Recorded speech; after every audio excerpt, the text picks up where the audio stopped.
আসসালামু আলাইকুম স্যার, আপনি কেমন আছেন? হ্যাঁ, ভালো আছি। আপনার কাছে আমার দুইটা প্রশ্ন আছে। প্রথমত, আমাদের তালবাড়ি ইউনিয়নে কোনো গার্লস স্কুল নেই, এজন্য আমাদের অনেক সমস্যা হয়।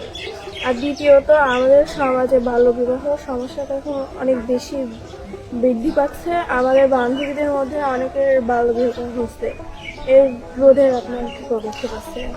তালবাড়ি ইউনিয়নের যেই গার্লস স্কুলের কথা বলছো, এটা আসলে আমার দেখতে হবে। আসলে একটা স্কুল করার কিছু প্রক্রিয়া আছে, সেই প্রক্রিয়াগুলো যদি আমরা করতে পারি।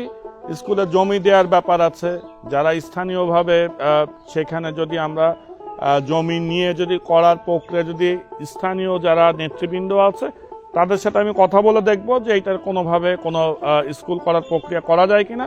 সেই ব্যাপারে আমি চেষ্টা করব যাতে একটা স্কুল করার ব্যাপারে যতটুকু আগানো যায়। আর আরেকটা প্রশ্ন তুমি করেছো বাল্যবিবাহের ব্যাপারে আমি আসলে খুবই শক্ত, কারণ আমি মনে করি একটা মেয়ের যে কোনো অবস্থাতেই তার অন্তত পক্ষে ইন্টারমিডিয়েট পাস করা উচিত। এই ইন্টারমিডিয়েট পাস করার আগে তার বিয়ে হয়ে গেলে যেটা হয় যে তার পরবর্তী সময়ে আর কখনো পড়াশোনা করার সুযোগ থাকে না। খুব কম যে আমাদের বাংলাদেশের মানে কোনো শ্বশুর বাড়ি থেকে পড়াশোনা করাবে, এই সুযোগটা খুব কম। যেই জন্য আমি মনে করি যে 18 বছরের আগে বিয়ে হওয়া উচিত না। 18 বছরের আগে বিয়ে হলে এই মেয়ের আর পড়াশোনা করার কোনো সুযোগ থাকে না।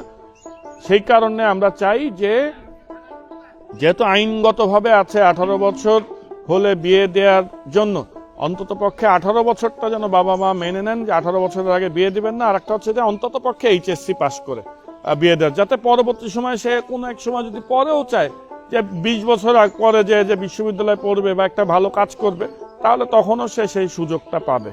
এই কারণে আমার ইচ্ছা। আর আরেকটা ব্যাপার আমি মনে করি, আমি যে কোনো সময় ছাত্রীদের সাথে কথা হলে আমি বলি, সেটা হলো যে মেয়েদেরকেও কিন্তু এগিয়ে আসতে হবে। তাদেরকে বোঝাতে হবে বাবা মাকে যে তারা আসলে পড়াশোনার ব্যাপারে সিরিয়াস, তারা জীবনে কিছু হতে চায়। তারা যদি তাদের বাবা মাকে ঠিক মতো বোঝাতে না পারে, আমি যেমন অনেক জায়গায় যেই যখন প্রশ্ন করি কোনো মেয়েকে যে তুমি ভবিষ্যতে কি হতে চাও, অধিকাংশই কেউ বলতে পারে না।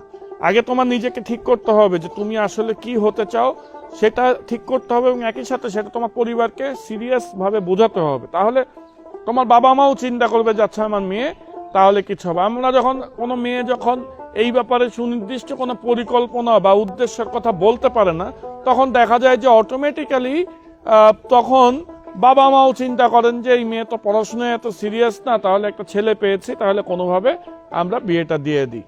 এই কারণে এইখানে আসলে বাবা মা, মেয়ে, আত্মীয় স্বজন, সমাজের যারা মুরব্বী আছে সবারই ভূমিকা রাখার প্রশ্ন আছে।